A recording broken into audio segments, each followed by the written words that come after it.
From our viewers, and the first one is Dr. Muhammad Al-Assar from Republic of Iraq. Thank you for writing to us. And he said, I'm a viewer from the Republic of Iraq. I would recommend expanding the scope of the topics discussed to be global and talking about similar topics that relate to different countries in addition to China.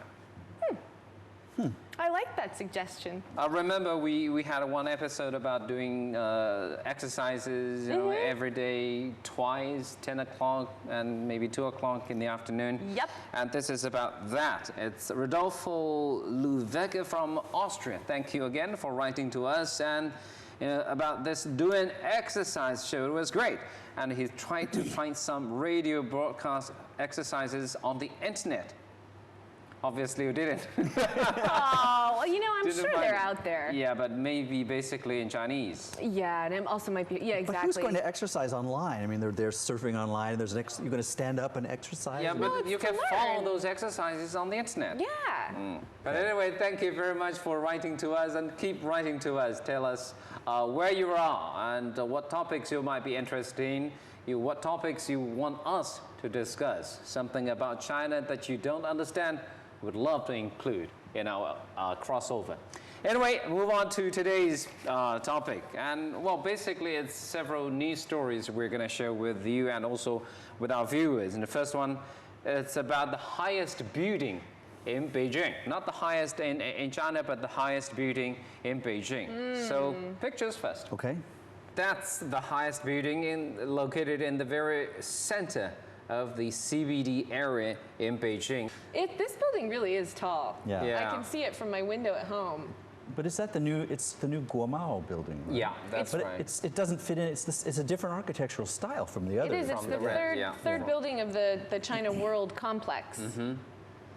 And just to give you some, figures over here, I don't know how many stories they have, but obviously, the elevator can reach the 80th floor, and they can reach the 80th floor in 38 seconds. So it's like a rocket. Wow, Whoa. That's some G-force. I don't think I want to take that. But the thing is, it doesn't feel comfortable with your ear, with all the air pressure. 38 seconds. 38 seconds? You'd just be a puddle of water on the elevator floor by the time you reach. No, there has to be something that they can do to balance that, maybe. In the elevator. But it should be nice to have a cup of coffee on the 80th floor if the weather is good. I was going to say, if it looks like that, it would be a lovely thing to go do. Too bad in Beijing. You never know. Never it's clear enough. More than 10 miles away. You never know. Yeah. And just to clear the cloud of its safety, whether it's going to be safe enough if there's something like earthquake happening in Beijing, say the base of this high scraper goes deep as 23 meters, and besides that, there are 350 something like pillars going even further down. Into the ground. Into the ground. So it's got an incredible foundation. Yeah, and the deepest is 75 meters. So it's going deep down into the earth, 75 meters. So should be safe. I should think so. It's about as deep as it is tall. Yeah. And talking about the high buildings in Beijing, the number of these high buildings, high scrapers, and well, not only in Beijing, but in the whole country. But the number here is 98,000 high buildings in the whole country.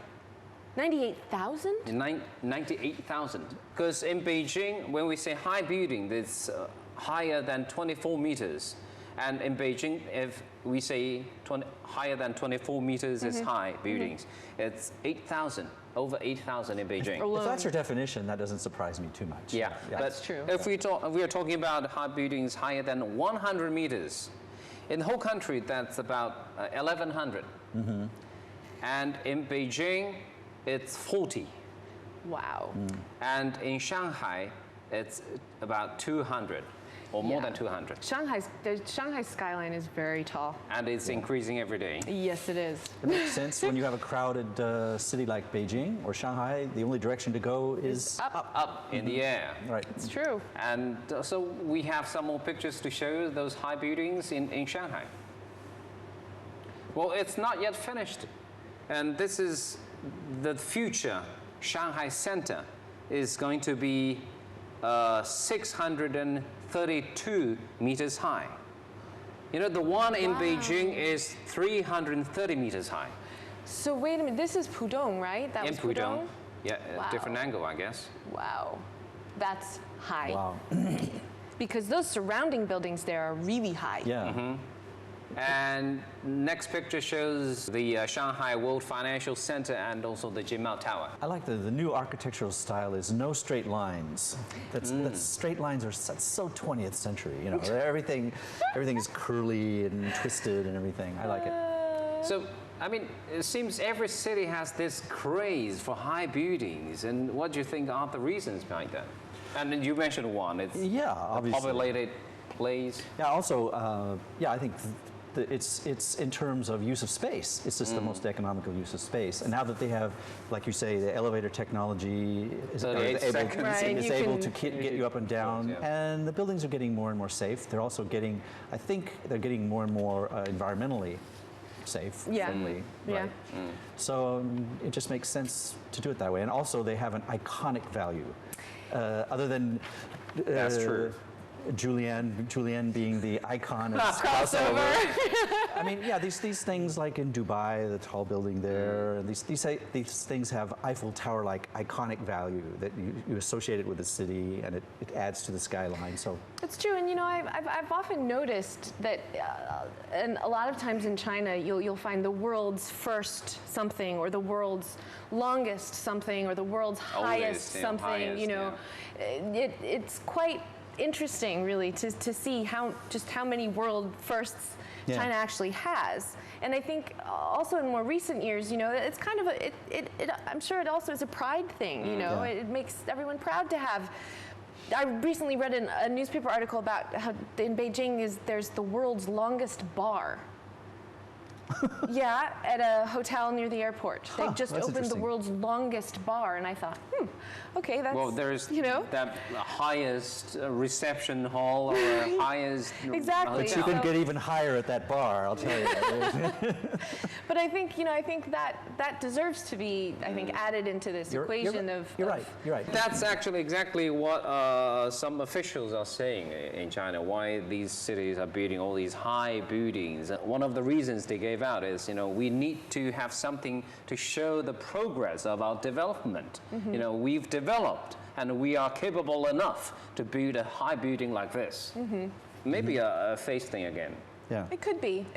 But also, I mean, we're also talking about the country with the largest population in the world. So if you look at it from that perspective as well, you know, a lot of people requires a lot of space. And, you know, the country's so big, so like you were saying, David, you know. But sometimes I just think, you know, to be working or living in a place like that, you're hundreds of meters above the ground, Yeah. and you're somehow isolated from the community or maybe the city virtually. I don't really feel psychologically comfortable, you know.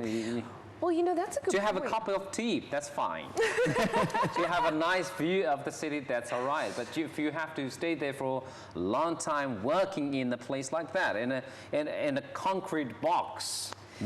Well, you know, and Beijing's also a very windy city. Oh, yeah. And when buildings get that high, you can feel the building move The when swinging. when the wind picks up. I have friends that live in Chicago, and you know, Chicago in the States is known as the Windy, Windy City, yeah.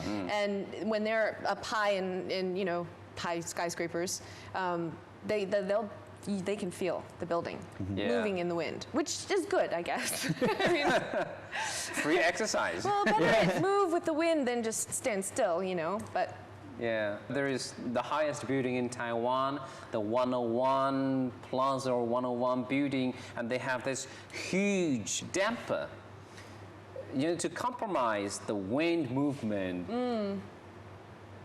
Is it? This is the 101 building. Virtually, it's a huge iron ball, you know. When the wind pushes you to that direction, it moves the other direction. So somehow it balances the force. So it acts as a the wind. counterbalance. Yeah. A counterbalance. Wow. Wow. That's amazing technologically. Amazing. And that's also a scenic spot. I you can take pictures tell, of yeah. it. Just like the torch, of the 2008 Beijing Olympic Games. Exactly. Why do I feel like I'm living in a science fiction movie these days? I know, right? Everything is so modern. So fancy and Yeah, space age, high futuristic. tech. yeah, and the only thing I want to do with these high buildings is have a cup of coffee or tea and then leave. up there and go. You're the old China. You like the single story, the old Beijing Pingfang If I can dwellings. afford one, But, high buildings are fine with me, but not too high. Yeah, I agree. I Yeah. agree with Xiao Jun. Anyway, we're going to take a short break, and when we come back, more news about architecture in China.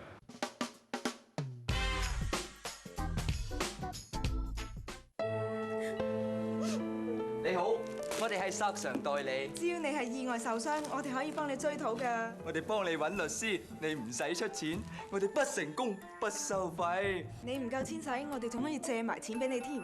千祈唔好信佢哋啊！佢哋嘅收費就瓜分我應得嘅賠償。咁嘅行為根據香港法例，可能構成助訟或包攬訴訟等刑事罪行，可能判罰款同監禁7年添。我哋揾有關政府部門或執業律師幫手啦。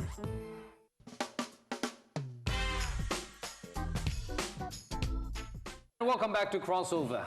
More news about buildings or architecture, but this time it's in Shanghai. It's really about protection of architecture, protection of the old communities or old streets, old buildings. According to the new regulation released by the Shanghai government, it's been released in August. Say they are going to protect the 64 main roads in the old town. In other words, these 64 roads will not be expanded or changed. And it's not only about these roads, these streets. It's also about all these communities. In Shanghai, I would think that's a very difficult decision to make because, especially in Puxi, on the old western part of the side, town, yeah. the western side of the river, the streets are very narrow. And you have cars, you have people, you have bicycles. And oftentimes you'll see bicycles on the sidewalk because there's no room for them in the street. And so to make a decision like this, I would think, that's a difficult decision to make because Shanghai's got lots of cars. Yeah. It's huge. Yeah, Huge city. it's the Metropolitan same as city. true in Beijing, as they widen the places. And, the solution in a lot of American cities is to make certain places off limits to cars. Oh, yeah. But the obvious place that I think of in Beijing is the traditional hutong, Nanwo Guxiang, where there's still a lot of residents live there, but it's clearly a walking area. But there are people that need to drive their car through it, and so you get this clash of cars and people. And if they expand it, they ruin the neighborhood. It's no longer the same kind of hutong. Exactly. So it's always a trade-off between modernization and cars and the problems of living people. Yeah, these are the pictures of the old, I guess, hutongs or the streets in Beijing. Well, these old streets in Beijing, they represent a different lifestyle. Right. To be living in a high scraper, high buildings, and to be living in a place like that is different. And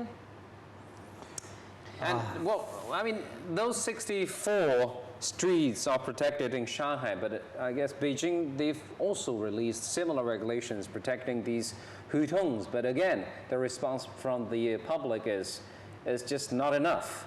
Beijing should be better protected, and these old buildings should be better protected, better preserved. Beijing and Shanghai are different, though, in some ways. But Shanghai has other kinds of architecture. It has lots of Western Art Deco that's also needs to be protected. But it doesn't have the problem that the hutongs does, which is the basic building material is so substandard. I mean, those buildings, those hutong dwellings, were just not meant to last for hundreds of years. Really, they're basically wood and very cheap brick and plaster. So the problem is, how do you actually renovate them? And you can't do it without tearing the whole thing down and starting over again. Yeah. Whereas in Shanghai, you have a lot of these beautiful buildings that from the 20s and so forth. That it's pretty easy to preserve them and build and add on to them. Yeah, at the very least. And I also know in a lot of the hutongs here, there isn't necessarily plumbing in every courtyard house. So there are community, toilets that people Right. will go to for the bathroom because they don't actually have a bathroom in their courtyards. I mean, there are all kinds of complications like that I think it also makes it a very difficult decision. You know, what do you do? I know there's a huge sort of debate going on now. You know, do we try to restore these Hutong areas in Beijing? You know, the old neighborhoods, or you know, do we you know make way and actually, in many cases, more than just one family live in one courtyard building. Right. It's different families, many families share one place, and it's always crowded, and then life is not always easy and convenient in those places. That's true. And so, you know, on the one hand, I was just having a conversation with a friend about this the other day. You know, on the one hand, they're beautiful and they are a part of Beijing's history, and you don't want to see them demolished. But on the other hand, you know, for sanitation reasons, crowded reasons, you know, if you think about it from that point of view, it's understandable. It's Yeah, substandard it is housing, understandable. The people that live there don't always have such nostalgic, warm feelings about those particular dwellings. They say, you know, hey, we'd like to have an upgrade too.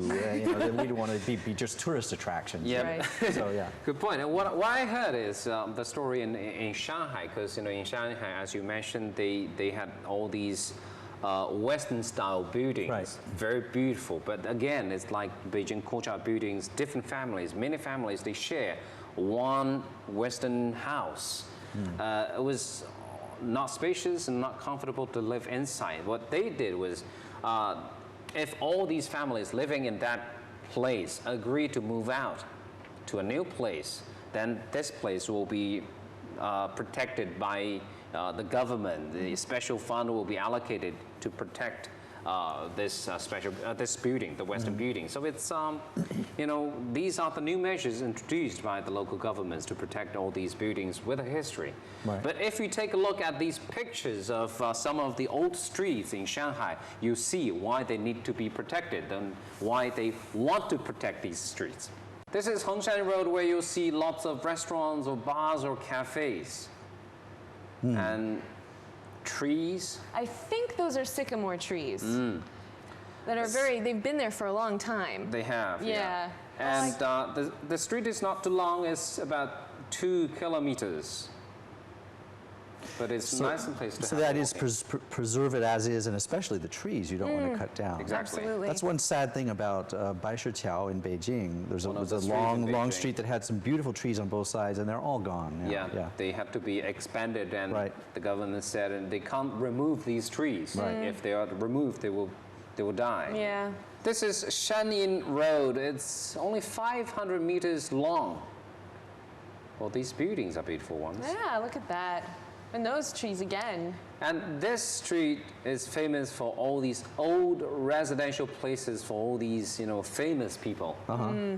So when these famous people lived there, they keep a history of this city. You know, one of the things I love about Shanghai is the mix of that's Chinese right. influence and then international influence, Yeah, whether that's it's, you know, British or, you know, European or American, I mean, it doesn't matter, but it's just a fabulous mix. That's right, because it's part of the city's history. And charm, yeah. And charm, and, yeah. and you want to keep that, you know, a 21st century high-rise building, you know, is totally different from an Art Deco high-rise building. And you want to keep that there, as even though it's Western, it's still part of Shanghai's history. Exactly.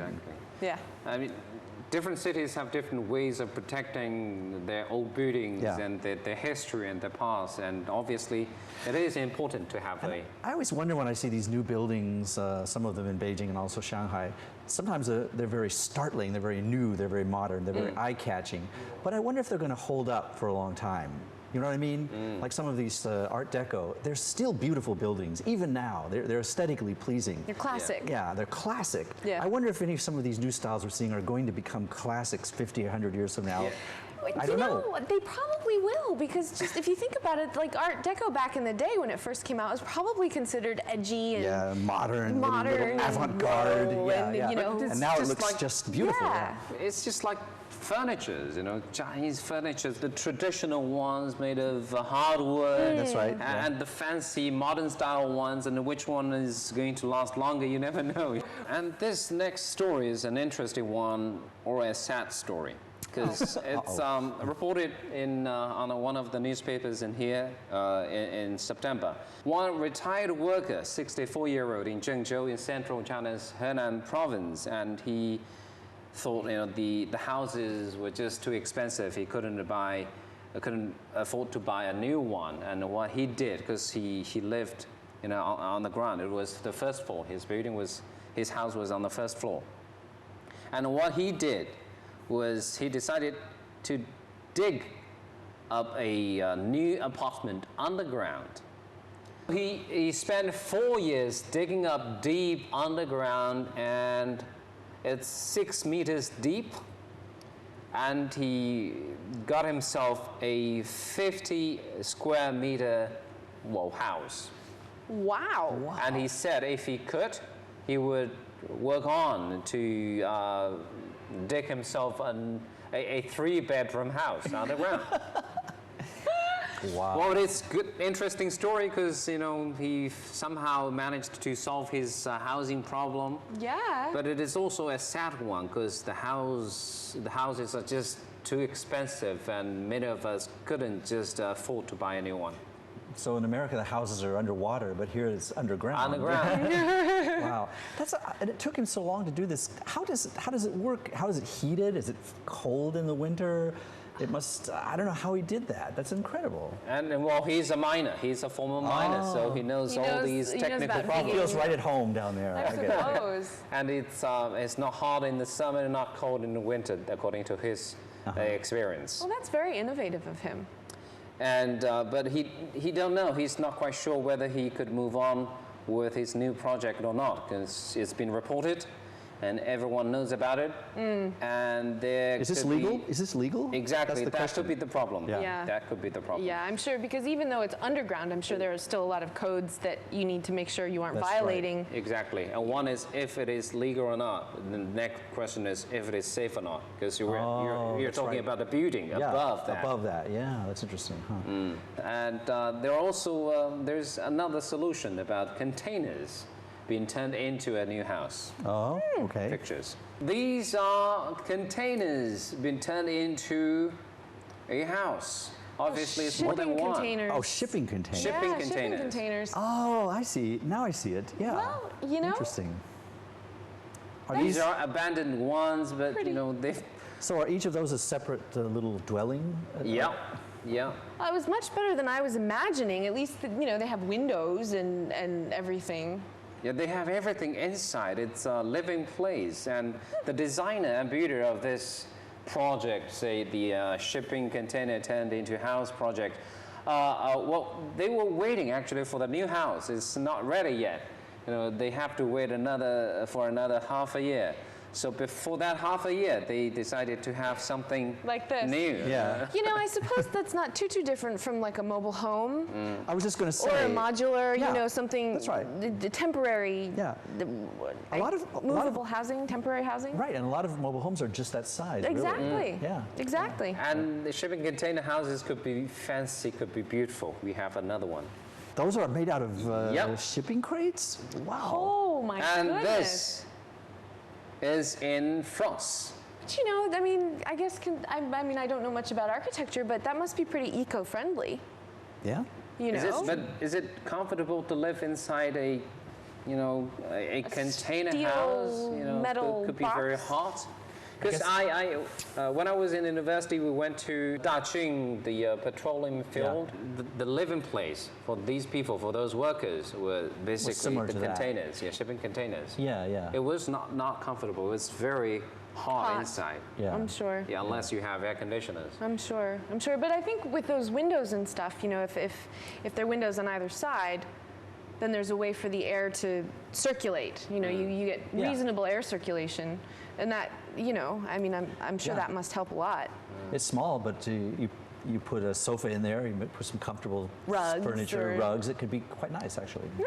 And when you move away, you just get it in a crane that comes down and puts you on a ship, and you can move somewhere else very easily. But When you talk about mobile home, that means you have an option. You know, you don't have to Right. live in that mobile home. But for these people, it seems that's their home. Right. Well, but they're like trailer parks and stuff in the States. That And basically that- they sit I down mean, for good almost.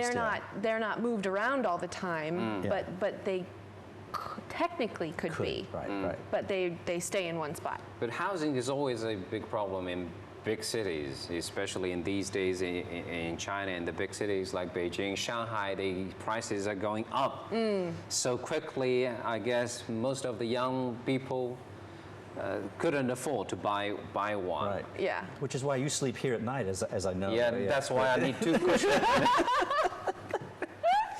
Yeah, and that's why, you know, before we had that one episode about this.